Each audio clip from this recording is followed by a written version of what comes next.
Jasmine Washington stares in shock at her phone. 30 million views overnight. Viral video shows her humiliation by flight attendants who didn't know she owned 51% of the airline. She watches again as the crew is escorted from the terminal, badges confiscated. Her decision changed aviation forever. Before we dive into this incredible story, drop a comment letting us know where you're watching from. Don't forget to hit that like button and subscribe to see more stories about people who turn discrimination into powerful moments of change. Ready to see how one undercover flight changed an entire industry? Let's go. Jasmine Washington had built her entire life around defying expectations. At 38, the aviation entrepreneur had already accomplished what most considered impossible, rising from a baggage handler position to owning a controlling stake in one of America's fastest-growing airlines. Yet on this crisp autumn morning, as she prepared for what should have been a routine flight inspection, she felt an unfamiliar flutter of anxiety. 6 months ago, Jasmine had acquired 51% of Horizon Airlines through a silent investment, a strategic move that shocked the industry when finally announced. The board members had initially resisted having a black woman as majority owner, hiding their prejudice behind polite corporate speak about experience and industry connections. They'd expected a figurehead, someone content to collect dividends while they maintained operational control. They couldn't have been more wrong. Today marked her third covert inspection, a practice she'd implemented immediately after taking over. "You can't fix what you don't see," her father used to say. Harold Washington had spent 30 years as a janitor at Atlanta International, coming home with stories that shaped his daughter's understanding of how differently people were treated in the travel industry. His dream of seeing his daughter fly had manifested beyond anything he could have imagined before cancer took him 5 years earlier. Jasmine studied her reflection in the bathroom mirror, deliberately dressed down in relaxed jeans, a plain navy hoodie, and minimal makeup. Her natural hair was pulled back into a simple ponytail, no designer accessories, no hint of her net worth that had recently crossed the 9-figure mark. Perfect. She looked like any other coach passenger. "Okay, Harold," she whispered to her father's memory, "let's see how they're really treating our customers." In her bedroom closet, she bypassed rows of designer suits and reached for her old backpack. Inside, she placed her meticulously organized inspection materials, recording devices disguised as ordinary electronics, detailed documentation forms, and a comprehensive rating system she'd developed to evaluate every touchpoint of the Dayham passenger experience. After a moment's hesitation, she tucked her father's worn leather wallet into the side pocket, a talisman that had accompanied every major decision of her adult life. Jasmine had booked herself an Economy Plus on Horizon's flagship Atlanta to Chicago route, a 90-minute flight operated by one of the airline's newest Airbus A320neos. The ticket had been purchased under her real name. She wasn't trying to hide her identity completely, but rather testing whether frontline staff would recognize the name of the company's owner without the executive appearance they'd become accustomed to. As she drove to the airport, memories of childhood flooded back. Weekend afternoons spent with her father on the observation deck, counting takeoffs while he explained the differences between aircraft types. The makeshift cockpits he'd build from cardboard boxes on her birthday. His unwavering belief that she'd rise above the limitations others tried to impose on her. "I'm not just doing this for the shareholders," she reminded herself, as she pulled into the long-term parking lot, deliberately avoiding the executive spaces she could have claimed. "I'm doing this because every passenger deserves dignity regardless of what seat they're in or what they look like." Little did she know that this routine inspection would become a watershed moment, not just for Horizon Airlines, but for an industry that had long sidestepped its uncomfortable relationship with racial bias. Atlanta International Terminal bustled with the organized chaos typical of a major hub on a weekday morning. Jasmine joined the security line, observing the TSA agents as they processed the diverse crowd of travelers. She immediately noticed TSA agent Trevor Morris, whose demeanor shifted dramatically depending on who stood before him. "Good morning, sir. Denver's beautiful this time of year." Morris beamed at a middle-aged white man in business attire, carefully checking his boarding pass without scrutinizing his appearance. 30 seconds later, the same agent barely glanced at a Latino family, curtly directing them through the process without making eye contact.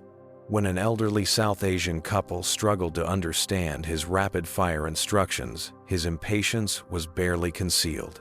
Jasmine made mental notes as the line progressed. By the time she reached Morris, she documented 7 distinct interactions where white passengers received courteous treatment while minorities faced noticeably cooler receptions. ID and boarding pass, Morris demanded when Jasmine stepped forward, not bothering with the pleasantries he'd offered to others. "Good morning," Jasmine replied, pleasantly handing over her documents. Morris barely glanced at her face before scrutinizing her ID with exaggerated care, comparing the photo to her face multiple times, as though suspecting forgery. "Purpose of your trip to Chicago?" he asked, a question he hadn't posed to any white travelers Jasmine had observed. "Business," she answered simply. "What kind of business?" he pressed. "Aviation consulting," she replied, which was technically true. Morris finally waved her through with a dismissive flick of his wrist. Jasmine collected her belongings from the scanner, noting that the random additional screening had somehow selected 3 black passengers in a row. The walk to Concourse B gave Jasmine time to process what she'd witnessed. This wasn't her first experience with airport discrimination, but experiencing it as an anonymous passenger rather than a VIP executive highlighted how systematic the problem remained. When she reached Gate B14, where Horizon Flight 237 was preparing to board, a similar pattern emerged.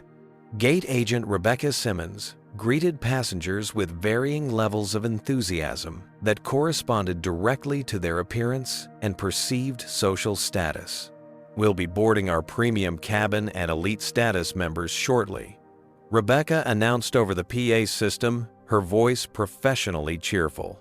Jasmine watched as Rebecca processed the first wave of passengers. When a white businessman approached with a gold loyalty card, Horizon's mid-tier status, Rebecca's face brightened.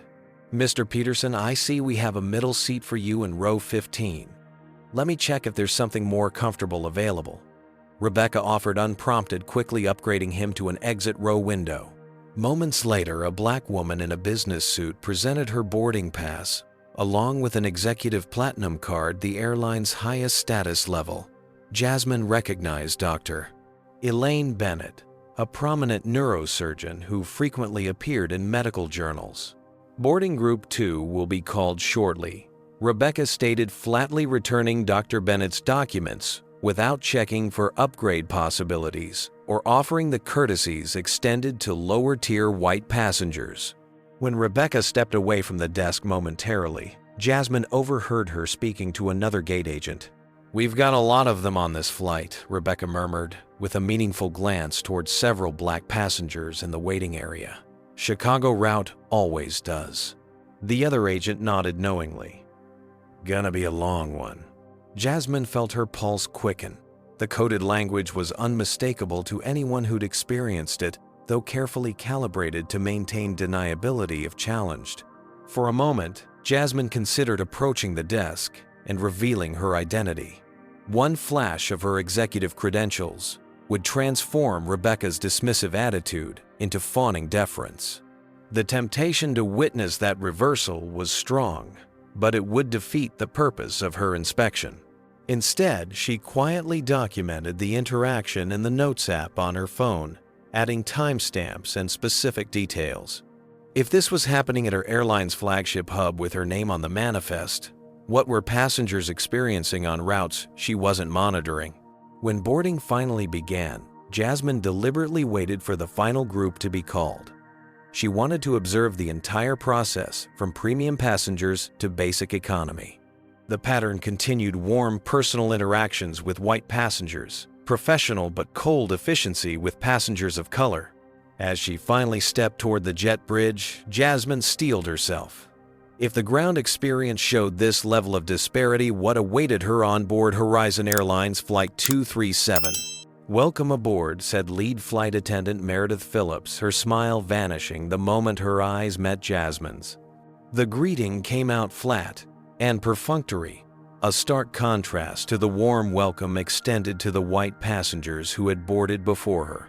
Jasmine nodded politely and proceeded down the aisle, hyper-aware of how different this experience was from her usual first-class VIP treatment. Ahead of her, she observed flight attendant Keith Winters actively assisting white passengers with their luggage, offering cheerful suggestions about overhead bin space. "Can I get some help?" asked a young Latino man, struggling with a heavy carry-on. "You'll need to check that if it doesn't fit," Keith replied, without moving to assist, before immediately turning to help a white woman with a bag of similar size. By the time Jasmine reached row 22, most overhead bins were already full. She struggled to find space for her backpack, glancing around for assistance that never came. Flight attendant Brittany Miller walked by, deliberately avoiding eye contact, despite Jasmine's raised hand. "Excuse me," Jasmine finally said directly to Brittany. "Is there any space available for my bag?" Brittany sighed audibly. "You should have boarded earlier if you wanted bin space. You'll have to put that under the seat in front of you." 2 minutes later, Jasmine watched as the same flight attendant cheerfully helped a white passenger find overhead space for a bag larger than Jasmine's, even rearranging other items to make it fit. Jasmine took her assigned seat next to an elderly white woman who immediately tensed up. Gladys Bennett, as Jasmine would later learn from conversation snippets, clutched her purse tighter and shifted toward the window, creating as much distance as possible in the confined space. "Excuse me," Gladys called out to Keith as he passed by. "Is there any possibility of changing my seat? I'm not comfortable here." Keith glanced between Gladys and Jasmine, a knowing look passing between him and the elderly passenger. "Let me see what I can do for you," he responded sympathetically. Without asking Jasmine if she wanted to move without inquiring about the nature of Gladys's discomfort, Keith returned moments later. "Ma'am, I have a seat available in first class, if you'll follow me." Jasmine watched in disbelief as Gladys was escorted to first class, a free upgrade, apparently justified by her discomfort sitting next to a black woman. The seat beside Jasmine remained empty, as boarding completed a visible reminder of the prejudice she was documenting. Discreetly, Jasmine continued making notes on her phone, capturing timestamps, names from ID badges, and specific interactions. This was far worse than she had anticipated, and it was happening on her airline. At the front of the cabin, flight attendants Ryan Peterson and Brittany Miller huddled together occasionally, glancing in Jasmine's direction. Their whispers weren't quite quiet enough. "We've got a couple of those passengers today," Ryan said with a meaningful emphasis. "Row 22 might need extra attention." "Extra attention or less attention?" Brittany replied with a smirk. Jasmine maintained her composure, despite the anger building inside her. This was precisely why she had implemented these undercover inspections, to experience what ordinary passengers experienced when no executives were watching. As pre-flight service began, Jasmine observed another pattern. Passengers in premium economy received water or juice before takeoff, with flight attendants moving systematically through the cabin until they reached Jasmine's row, where they turned around and returned to the galley. After being deliberately skipped twice, Jasmine pressed her call button. 3 minutes passed before Meredith appeared, visibly annoyed. "Is there a problem?" Meredith asked, her tone suggesting that Jasmine herself was the problem. "I noticed beverages were being served, but my row was skipped," Jasmine explained calmly. "We're very busy, preparing for departure. If you'd like a beverage, you'll have to wait until we're in the air," Meredith replied, before promptly walking away and serving a white passenger who had not pressed his call button. The captain's voice came over the PA system. "Ladies and gentlemen, we apologize for the slight delay. We're experiencing a minor maintenance issue that should be resolved shortly. "We expect to be on our way in about 20 minutes." Jasmine recognized the voice immediately. Captain Benjamin Fletcher, a pilot she had personally promoted 3 months ago after he'd been repeatedly passed over despite his outstanding record. The irony wasn't lost on her. One barrier broken, while others clearly remained firmly in place. As they waited, Jasmine observed the crew's interactions with other passengers. The pattern was undeniable. White passengers received proactive service, friendly conversation, and immediate attention to their needs. Passengers of color were treated with bare minimum courtesy, if not outright dismissiveness. Jasmine had known discrimination existed in the airline industry. It was one of the reasons she'd fought so hard to gain a controlling interest in Horizon. But seeing it enacted so blatantly by employees of her airline cut deeper than she had anticipated. Her father's voice echoed in her memory. "It's not enough to reach the top, Jazzy. You've got to change the climate up there." The maintenance delay stretched on, giving Jasmine more time to observe and more examples to document. With each passing minute, it became increasingly clear that what she was witnessing wasn't a series of coincidences or isolated incidents. It was systematic practice discrimination carried out by employees who clearly felt secure in their behavior. What they didn't know was that their owner was watching, documenting everything, and preparing to transform Horizon Airlines from the inside out, starting with the crew of Flight 237. After 45 minutes on the ground, Flight 237 finally lifted off from Atlanta International, climbing smoothly through scattered clouds toward its cruising altitude.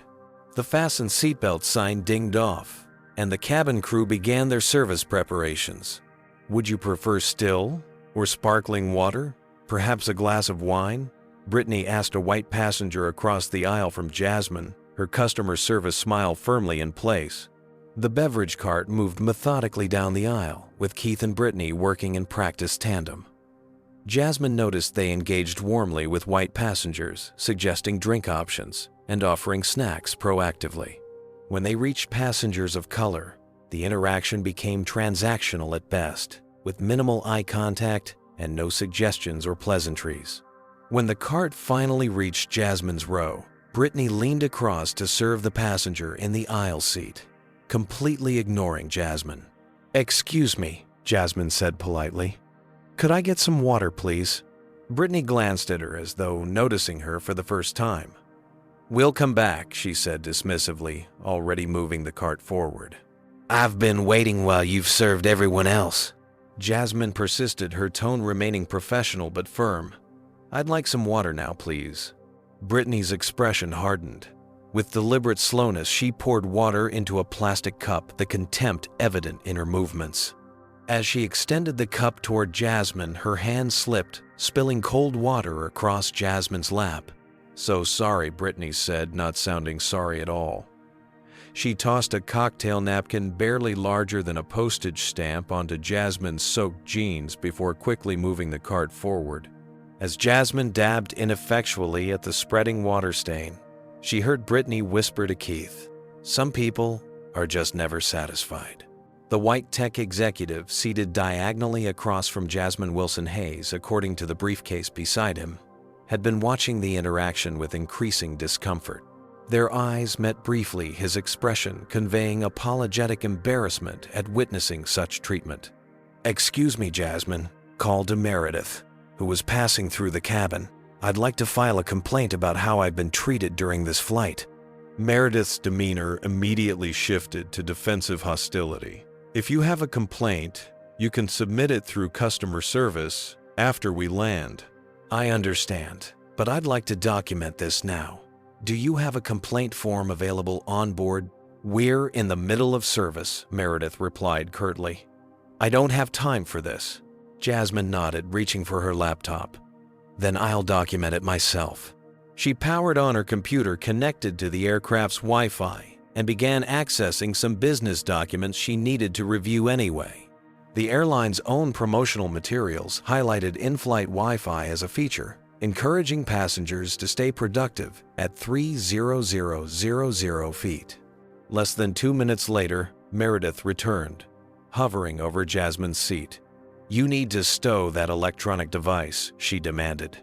Jasmine glanced around pointedly. At least a dozen other passengers had laptops open, including the white businessman across the aisle who had begun working on his device at the same time as Jasmine. "I'm using the Wi-Fi service as advertised," Jasmine explained calmly. "I need to review some time-sensitive materials. It's interfering with aircraft systems." Meredith claimed an obviously fabricated concern, given the airline's own marketing of in-flight connectivity. "That's not accurate," Jasmine replied. "Your own website confirms laptops are permitted once we've reached cruising altitude, which we have." Meredith's face tightened with anger. "If you continue to be uncooperative, I'll have you met by security when we land in Chicago." The confrontation was escalating beyond anything Jasmine had anticipated. She made a split-second decision and began recording the interaction on her phone, holding it discreetly at lap level. Brittany, returning from the galley, noticed the recording immediately. "She's filming us," she exclaimed, reaching for Jasmine's phone. "That's against airline policy." "It is not against the law or your policy to record when I'm being discriminated against," Jasmine countered, moving her phone away from Brittany's grasping hand. Brittany lunged forward, actually grabbing Jasmine's arm in an attempt to confiscate the device. The physical contact crossed a line that left Jasmine momentarily stunned. "Take your hands off her right now," came a stern male voice from across the aisle. Wilson Hayes had stood up, his imposing 6'3" frame commanding immediate attention. "What you're doing is assault, and it's being recorded by multiple passengers." Indeed, several other travelers had begun filming the confrontation, their phones pointed squarely at the increasingly flustered flight attendants. Meredith's face flushed with anger. "Sir, return to your seat immediately, or you'll also be reported to authorities upon landing. I'm happy to explain to the authorities how your crew has systematically discriminated against this passenger since boarding," Wilson replied coolly, "as well as the physical assault that just occurred. Have you ever witnessed discrimination on a flight? Comment number 1 if you've seen flight attendants treat passengers differently based on race. Hit like if you think airlines need better anti-bias training, and subscribe to see how Jasmine handles this shocking situation. The question is, what would you do if you were in Jasmine's position? Stay seated and document everything, or reveal your identity as the airline owner. Let's see what happens next in this incredible, true story. The confrontation had drawn attention throughout the cabin. Passengers who had been absorbed in movies or magazines now watched the unfolding drama with undivided attention. The atmosphere on Flight 237 had transformed from routine discomfort to electric tension. "This is ridiculous," declared an elderly white woman 3 rows ahead, rising shakily to her feet. Dorothy Reynolds, a retired schoolteacher with a silver bob and piercing blue eyes, addressed the flight attendants directly. "I've been watching how you've treated this young woman since we boarded, and it's absolutely shameful." From the row behind Jasmine, a college student with a University of Chicago sweatshirt held his phone aloft. "I'm Miguel Rodriguez, and I'm live streaming this to my followers right now." Already got 3,000 people watching. Keith's eyes widened in alarm. He whispered something urgent to Meredith, who glanced around the cabin and seemed to finally register that the situation had spiraled beyond their control. Multiple phones were recording passengers, were voicing support for Jasmine, and the crew's behavior was being broadcast live to thousands. The intercom crackled to life with Captain Fletcher's voice. Flight attendants prepare for arrival. Confused murmurs rippled through the cabin. They were only 20 minutes into what should have been a 90-minute flight. Meredith grabbed the cabin phone. After a brief conversation, she returned to the PA system. "Ladies and gentlemen, due to a passenger disturbance, we are returning to Atlanta. Please remain seated with your seatbelts fastened." "What passenger disturbance?" called out Wilson Hayes. "The only disturbance is coming from the crew." "That's right," agreed a businessman from first class who had wandered back during the commotion. We're all witnessing discrimination in action. Jasmine remained composed despite the chaos swirling around her. She continued documenting everything, her years of executive training kicking in as she maintained a professional demeanor, even while being the center of this extraordinary situation. "I'd like to speak with a supervisor when we land," she stated clearly, making sure her voice was captured on the multiple recordings in progress. "I've got your back," Wilson said, handing Jasmine his business card. Wilson Hayes, attorney specializing in civil rights litigation. "What they're doing is textbook discrimination." Dorothy Reynolds leaned forward from her seat. "I've been flying since the 1960 dear, and I've seen how things have and haven't changed. What's happening to you today isn't right, and I'm happy to provide a statement." Miguel, still live streaming, provided running commentary. "Looks like we're heading back to Atlanta, folks." Horizon Airlines crew tried to intimidate this passenger for simply asking to be treated equally, and now we're all being inconvenienced because they can't admit they were wrong. His viewer count had surpassed 10,000 and was climbing rapidly. What had begun as isolated incidents of discrimination had transformed into something unexpected. A spontaneous community of witnesses from diverse backgrounds united in their recognition of injustice. White grandmothers, Latino students, Asian business travelers, passengers from all walks of life were speaking up, comparing notes on what they'd observed since boarding. They skipped serving her twice, confirmed a woman across the aisle. And that older lady who moved, she didn't request it because of physical discomfort. I heard her mutter something about sitting next to one of them when she was being relocated, added another passenger. As the aircraft began its descent back to Atlanta, Jasmine noticed the flight attendants huddled in the galley, their expressions ranging from anger to fear, as the situation they had created continued to escalate beyond their control. The plane touched down 37 minutes after takeoff. As they taxied back to the terminal, Captain Fletcher's voice came over the intercom again. "Ladies and gentlemen, we apologize for the inconvenience. The aircraft will be met by customer service representatives who will assist with rebooking options." When they reached the gate, the door opened to reveal not only customer service personnel, but also 2 airport security officers. Meredith immediately approached them, pointing directly at Jasmine. "That's the passenger who has been disruptive," she declared loudly.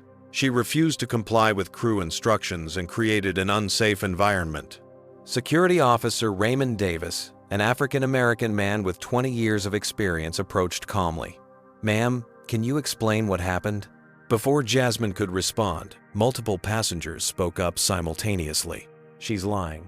The crew has been discriminating against this passenger. We all saw what happened. Check our videos." Davis held up his hands. "One at a time, please." "Sir, you seem to have documentation. Can I see?" Miguel stepped forward, showing his live stream, which had now captured over 20 minutes of continuous footage. Other passengers presented their recordings as well, all clearly showing the crew's behavior. Officer Davis reviewed the evidence thoughtfully, then turned to his partner. "I think we need to have everyone involved come inside the terminal. This requires statements from all parties." As passengers began to deplane, the impromptu alliance remained close to Jasmine, forming a protective circle of support. Dorothy Reynolds linked arms with her as they walked up the jetway. Wilson Hayes kept his phone recording, capturing every moment. Miguel continued his live stream, now approaching 50,000 viewers as the hashtag number Horizon237 began trending on multiple platforms. What had begun as a routine flight inspection had transformed into something much more significant, a moment of collective witness against discrimination that no corporate damage control could easily dismiss. And Jasmine Washington, still maintaining her undercover role, was at the center of a storm about to engulf the airline industry. The gate area had transformed into an impromptu hearing ground, with airport staff hastily arranging chairs in a semicircle away from other passengers. Security officers Raymond Davis and his partner maintained order as Flight 237's passengers and crew assembled in tense, separate groups. Douglas Henderson, Horizon Airlines Atlanta operations manager, arrived 15 minutes later, his face fixed in what Jasmine recognized as his damage control expression. She had seen it during board meetings, whenever unfavorable statistics were presented. "Ladies and gentlemen," Henderson began, his voice calibrated to project soothing authority. "I understand there's been a misunderstanding on today's flight to Chicago. Horizon Airlines takes customer satisfaction very seriously, and we—" "This wasn't a misunderstanding," Wilson Hayes interrupted, stepping forward with the confidence of someone accustomed to courtroom confrontations. "This was systematic discrimination against a passenger based on her race, witnessed by dozens and documented extensively." Henderson's professional smile faltered slightly. "Sir, without conducting a proper investigation, we can't jump to conclusions about—" "I have 84 minutes of continuous video," Miguel Rodriguez interjected, holding up his phone. "My live stream has over 200,000 viewers right now, and they've all seen what happened." Henderson's eyes widened at the mention of live streaming. He turned to a colleague and whispered urgently, likely calculating the expanding PR disaster. "Perhaps we should discuss this in private," Henderson suggested, gesturing toward the airline's executive lounge.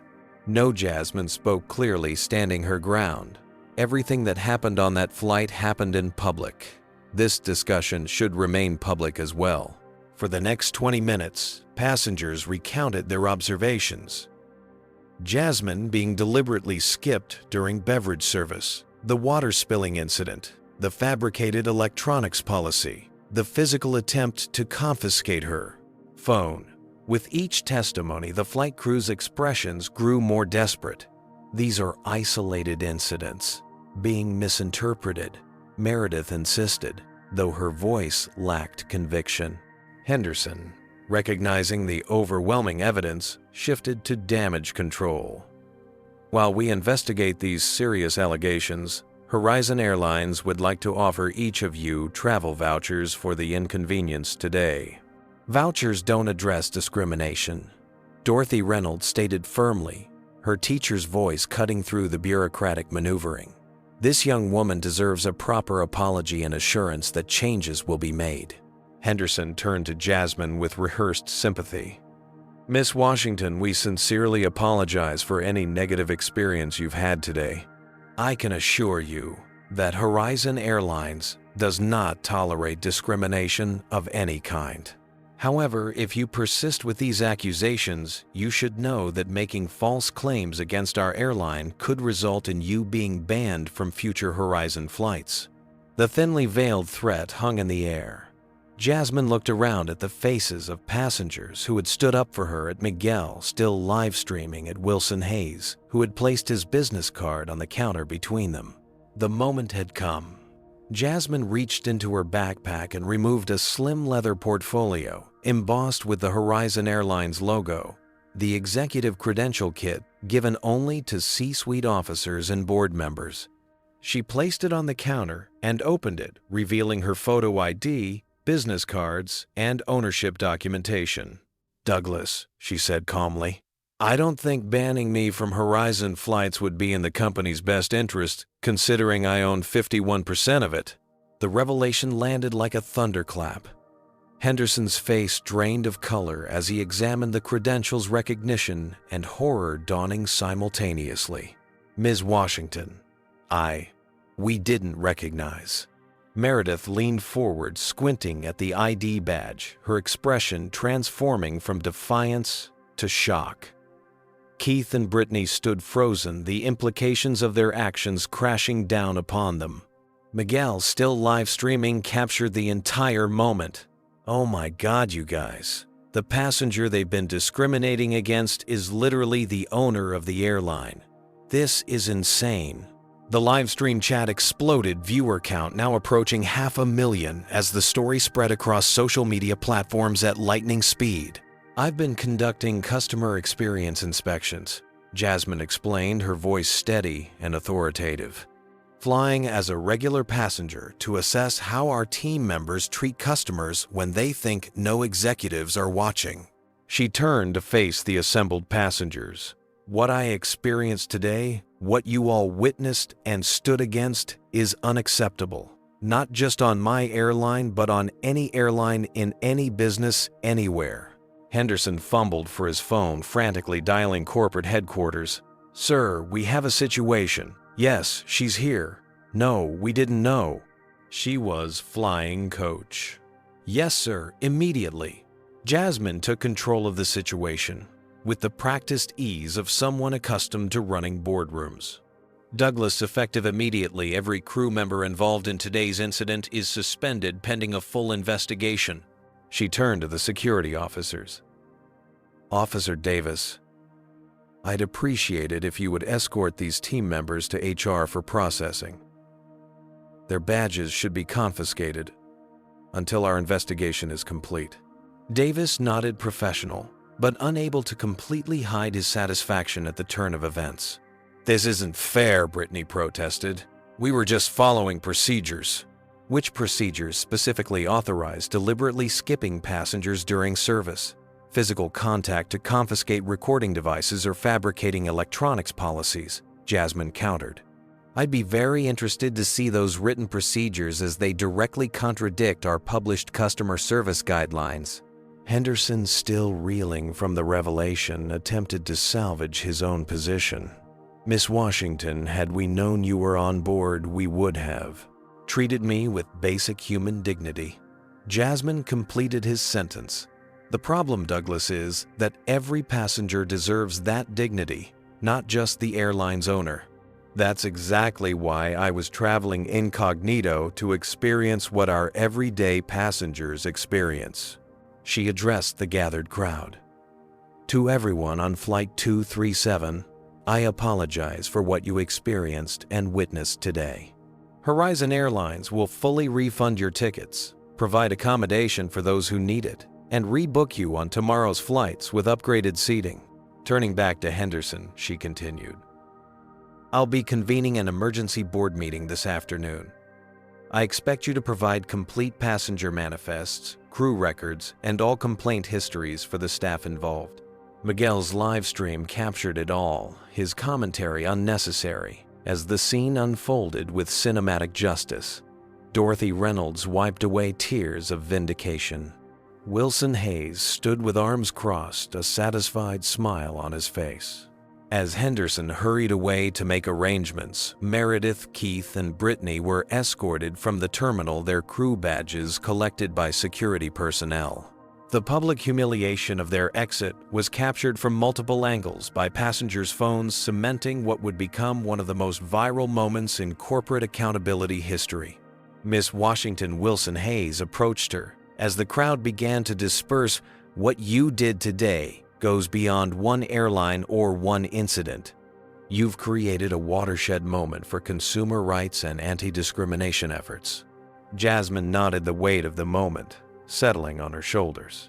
What had begun as a routine inspection had transformed into something much larger, a public reckoning that would force not just Horizon Airlines, but the entire industry to confront its uncomfortable relationship with race and customer treatment.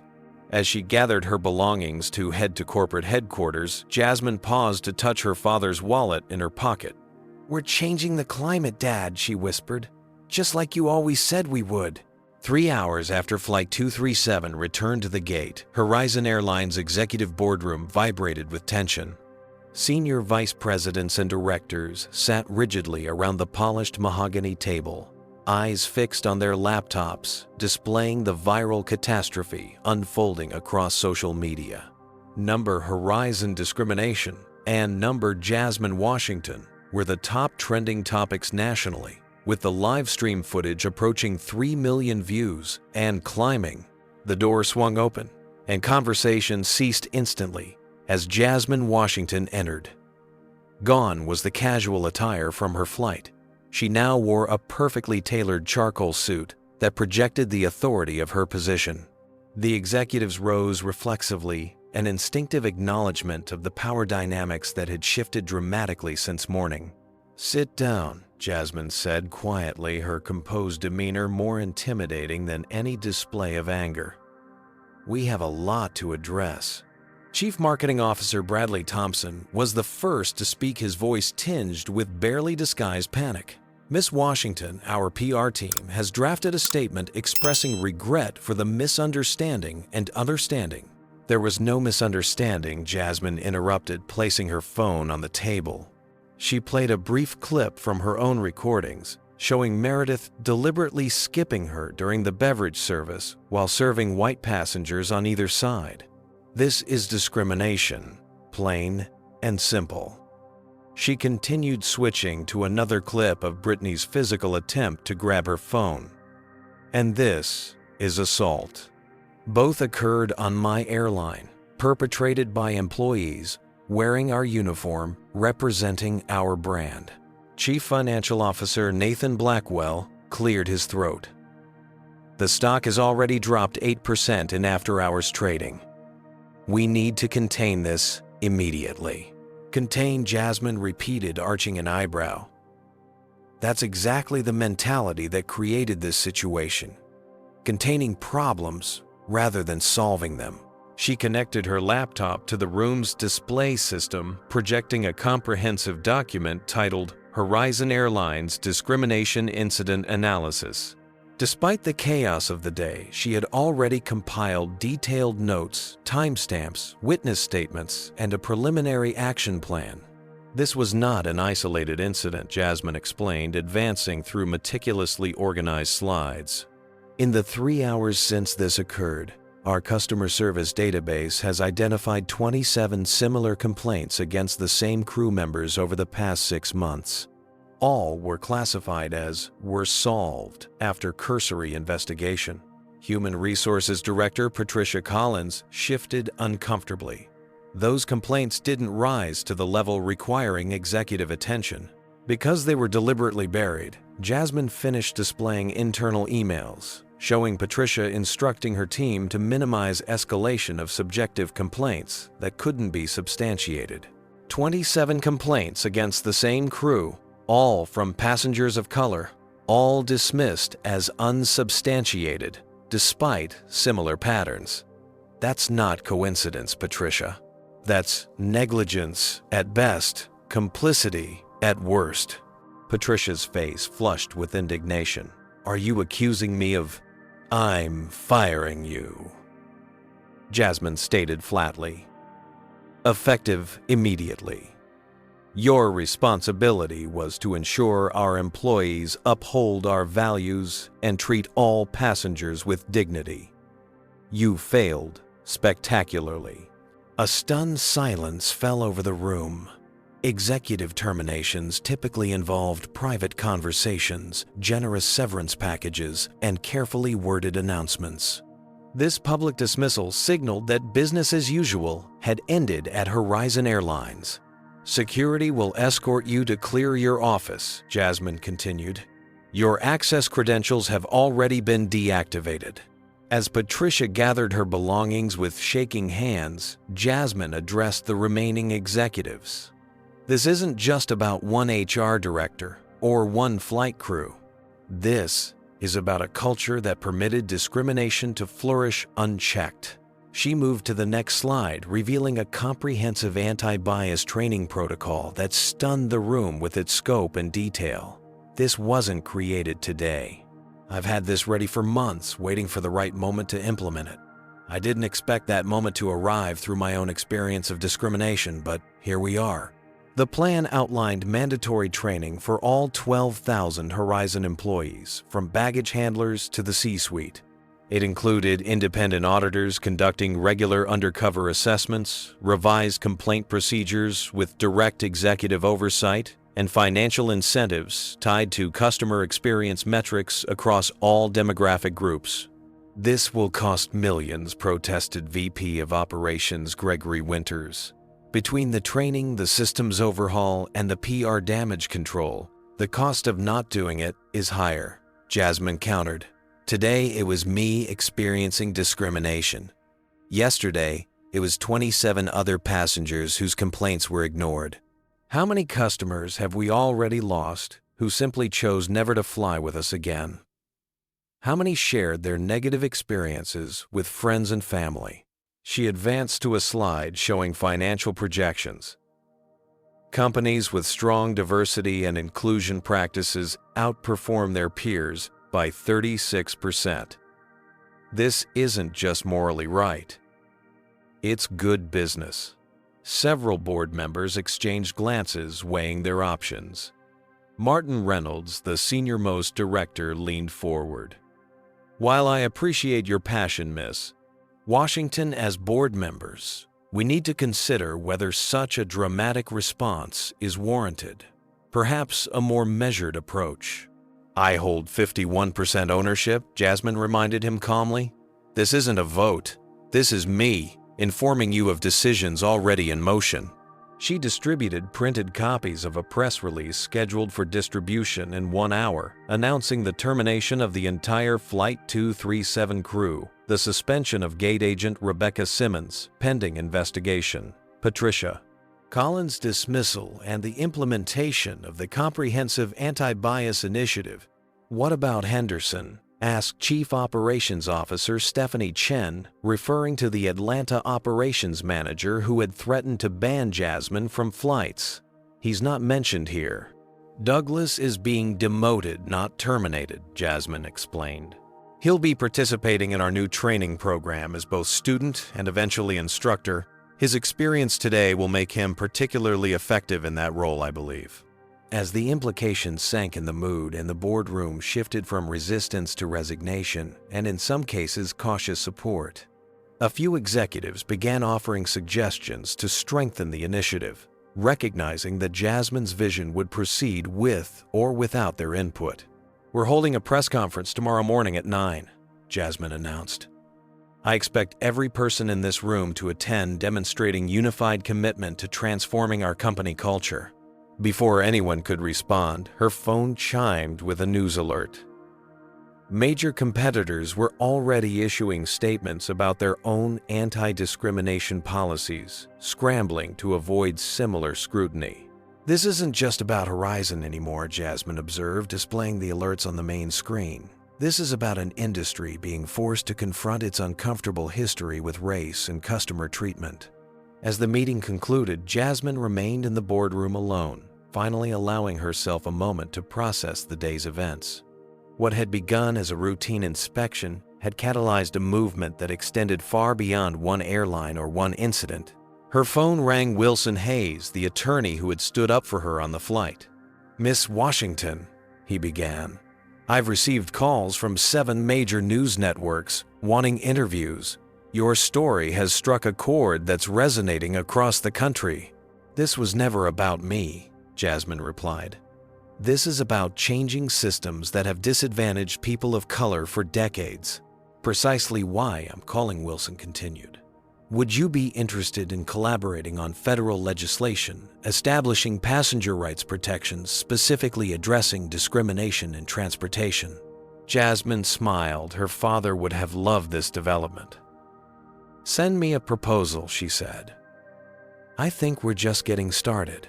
As evening fell, number Horizon Accountability had replaced number Horizon Discrimination as the top trending topic, with the conversation shifting from outrage to action. Major corporations were announcing reviews of their customer service practices.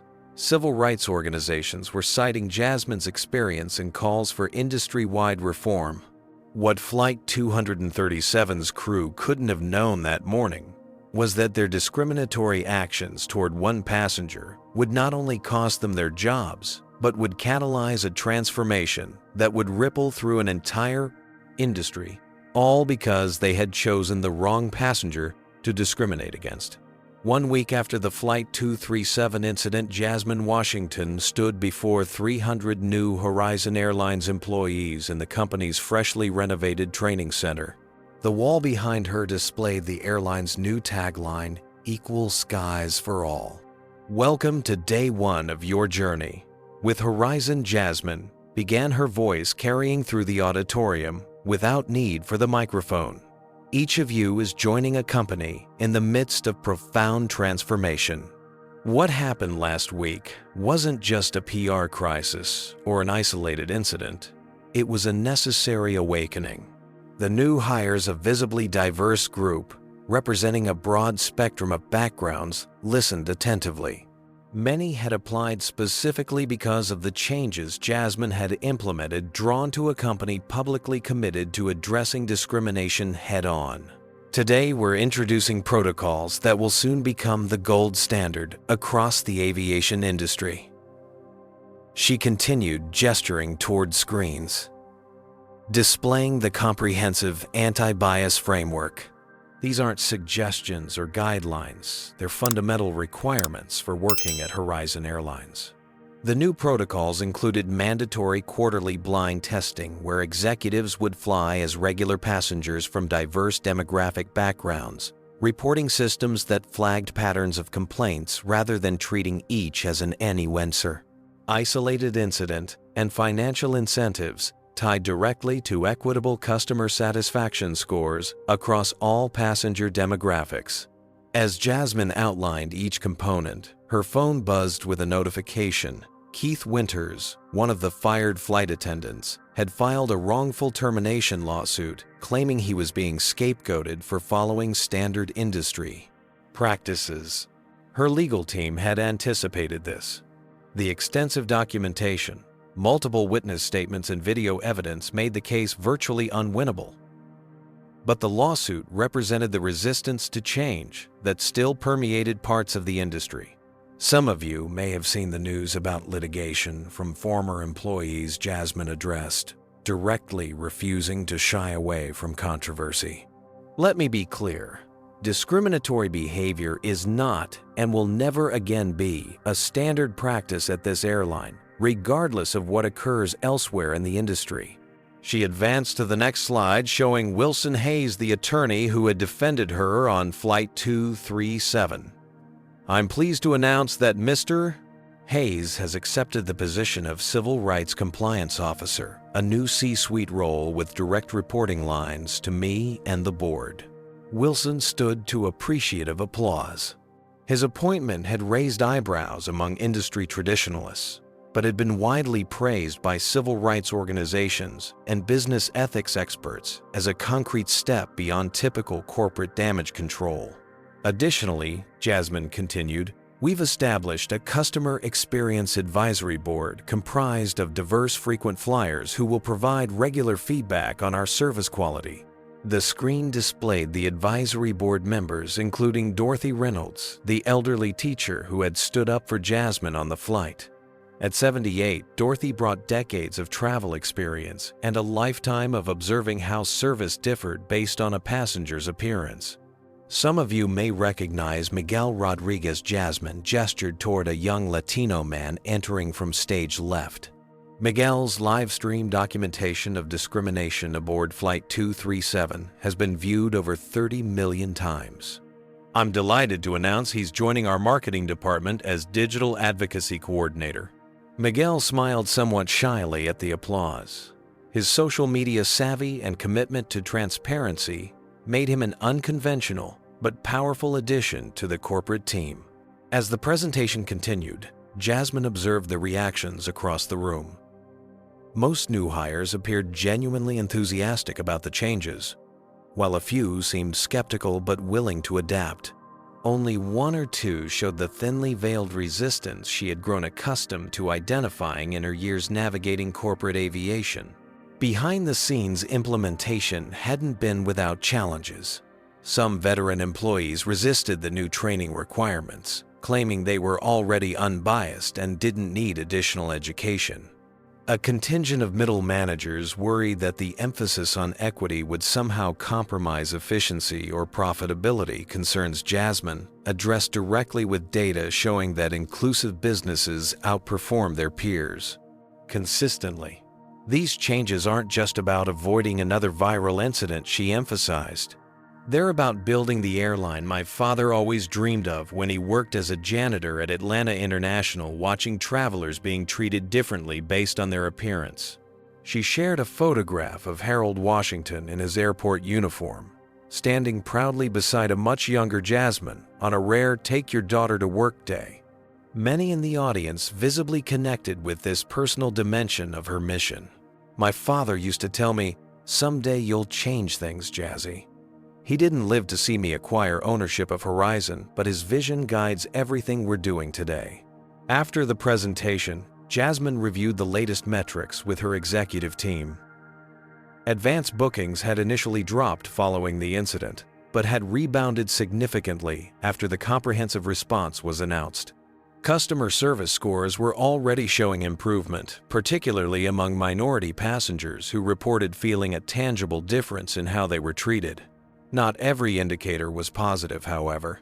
An anonymous survey revealed pockets of resistance among longer-tenured employees who viewed the changes as overcorrection or political correctness gone too far.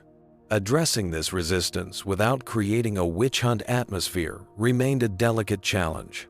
As the day concluded, Jasmine found a letter on her desk, a handwritten note from a 13-year-old black girl named Zoe.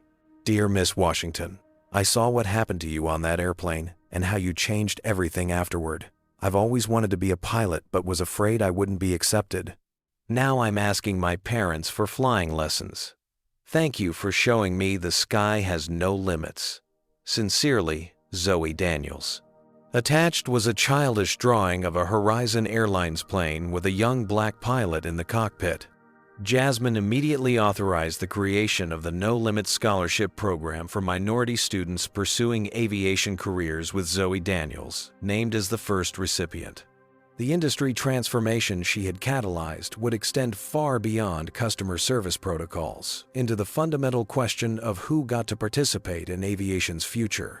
That evening, as Jasmine reviewed training video scripts that incorporated actual footage from Flight 237 with appropriate permissions from those involved, she reflected on how a moment of humiliation had transformed into a movement, with implications far beyond one airline or one incident. Her father had been right all along. Sometimes it took experiencing the problem firsthand to truly understand how to fix it. And sometimes, the most powerful position from which to witness discrimination wasn't the executive suite, but seat 22B in economy class. 6 months after Flight 237 became synonymous with transformation in corporate America, Jasmine Washington stood on stage at the National Aviation Conference, accepting the inaugural Leadership in Equity Award. The audience of industry executives, many of whom had initially criticized her extreme response to the incident, now rose in standing ovation. "Thank you," Jasmine began once the applause subsided. "But this recognition doesn't belong to me alone. It belongs to every passenger who has ever experienced discrimination and didn't have the platform I had to address it. It belongs to the allies on that flight who spoke up when witnessing injustice. And it belongs to every Horizon employee who embraced change rather than resisting it." In the half year since the incident, Horizon Airlines had undergone a remarkable metamorphosis. The company's stock, after an initial decline, had rebounded to reach an all-time high as investors recognized the business value of authentic commitment to equitable service. Customer satisfaction scores had increased across all demographic groups, with particularly significant improvements among minority passengers. Industry publications that had once dismissed Jasmine's response as overreaction now featured Horizon's protocols as case studies in effective corporate transformation. 3 major competitors had implemented similar anti-bias training programs, tacitly acknowledging that the standards of the entire industry had permanently shifted. After her keynote address, Jasmine participated in a panel discussion alongside other industry leaders who shared their company's evolving approaches to combating discrimination. The conversation revealed how much had changed and how much work remained. "We're seeing real progress," noted the CEO of a major international carrier, "but we still encounter resistance from employees who don't understand why these changes are necessary." "How did you address that at Horizon?" "By making it personal," Jasmine replied. "We didn't just mandate training. We created spaces for honest conversation about experiences of discrimination, both from the customer and employee perspective. When people understand the human impact of bias, compliance becomes commitment. In the audience sat Meredith Phillips, the lead flight attendant from the infamous flight. After her termination, Meredith had been required to complete extensive sensitivity training before another regional airline hired her in a ground operations role. The humbling experience had forced her to confront her own biases, a process she later described in a surprisingly reflective personal essay published in a flight attendant union newsletter. "I thought I was treating everyone the same," she had written. "It took losing my career to recognize the unconscious patterns in my behavior that sent different messages to different passengers based solely on their appearance." Rebecca Simmons, the gate agent who had made coded racist remarks, now worked at an airport car rental counter. Her aviation career effectively ended by her documented discrimination. During a local television interview, she had complained about being canceled over one bad day, still failing to recognize the pattern of behavior that had culminated in that moment. Wilson Hayes, now 6 months into his role as Horizon's Civil Rights Compliance Officer, had helped draft legislation currently moving through Congress that would establish federal standards for anti-discrimination training for all customer-facing transportation employees. The Hayes-Washington Transportation Equity Act has bipartisan support, a political analyst had noted on a Sunday morning talk show.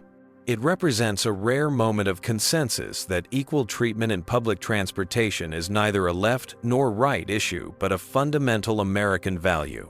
Miguel Rodriguez's documentary about Flight 237, titled "The Owner and Coach," had premiered at the South by Southwest Film Festival to critical acclaim. His insider perspective on how a single incident had catalyzed industry-wide change had earned him not only professional recognition, but admission to film school with a full scholarship. After the conference, Jasmine hosted a private reception for the passengers from Flight 237 who had stood up against discrimination that day. Dorothy Reynolds, now the spirited chairwoman of Horizon's Customer Experience Advisory Board, regaled the group with stories of her recent around-the-world trip, courtesy of the airline. "I never thought at 78 I'd be helping reshape an entire industry," Dorothy remarked, eyes twinkling. "My late husband always said I was too outspoken for my own good. Turns out I was just waiting for the right moment." Wilson Hayes raised his glass in a toast to moments that become movements.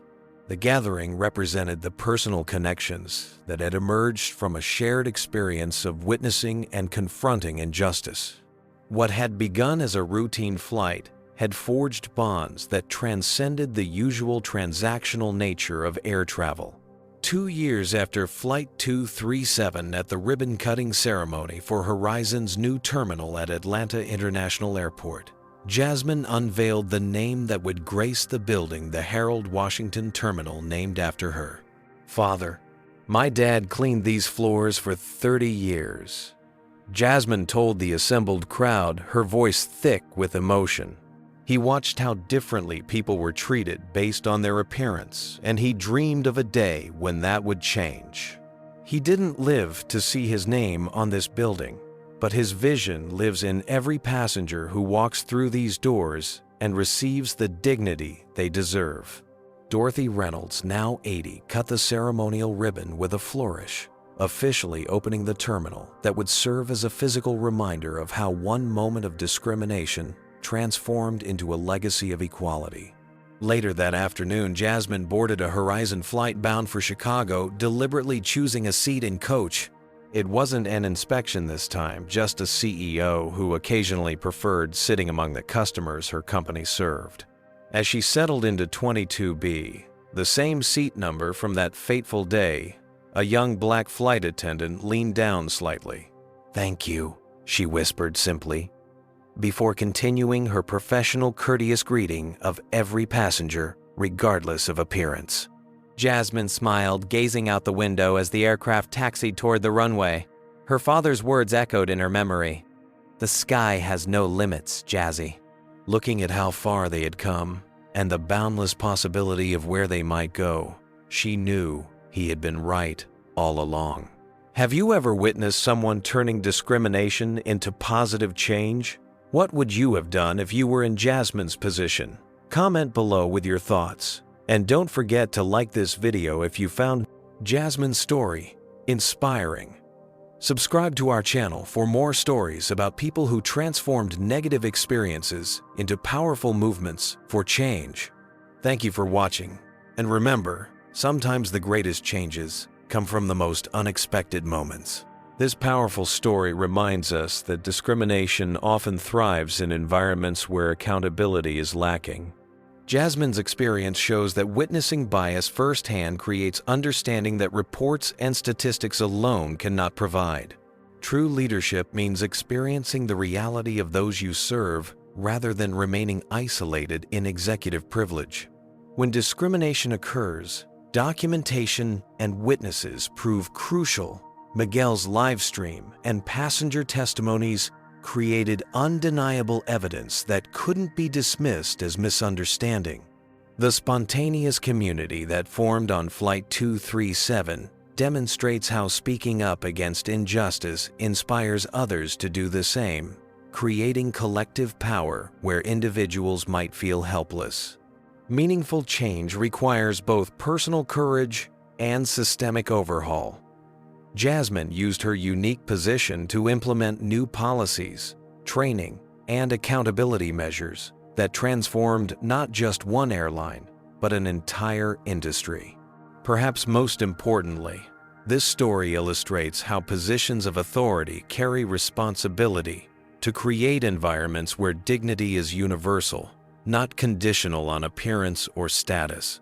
By stepping out of her executive role and into a regular passenger experience, Jasmine discovered blind spots that would have otherwise remained invisible, proving that sometimes the most valuable perspective isn't from the top down, but from the everyday reality most people experience. What would you have done? In Jasmine's position, would you have revealed your identity earlier or maintained your cover to document everything? Drop a comment below with your thoughts. If you've ever witnessed discrimination and either spoke up or wished you had, share your experience. Your story might inspire someone else to find their voice. Has discrimination in travel or other services affected you personally? This conversation matters, and your perspective adds valuable insight to it. If Jasmine's leadership inspired you to think differently about creating change, hit that like button to help more people discover this powerful story.